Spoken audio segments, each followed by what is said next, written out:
kiri imbere yawe naje mbega Imana idusaraguye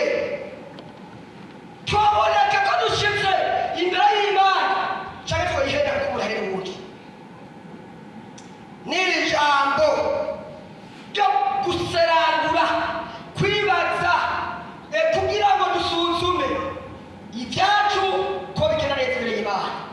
Hanyuma rero nagomba turangiriza hano muri Yona twumvise iki gice cya gatatu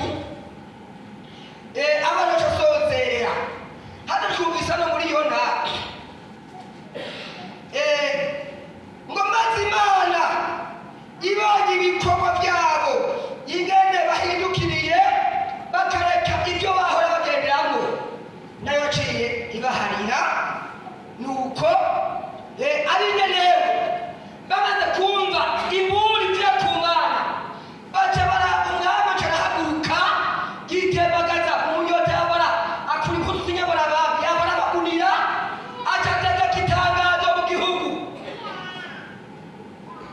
Inkota yagiye kuri icyo gihugu, Imana iciyagira imbabazi iciyabaharira. Mbega natwe uyu munsi twokwemera ibyaha byacu, Imana yoduharira agashengero, Imana yoduharira. Ababene nabo barahariwe, natwe uyu munsi nitwaca bugufi Imana iratuharira. Imana tugira imbabazi cyane. N'aya majambo Imana ashyize mu mutima wanjye ngo dusangire gusesa ukwibaza ingane duhagaze mu gikorwa cy'Imana. N'aya majambo Imana ashyize mu mutima wanjye wese muri Yesu Kristo, baheza cyane.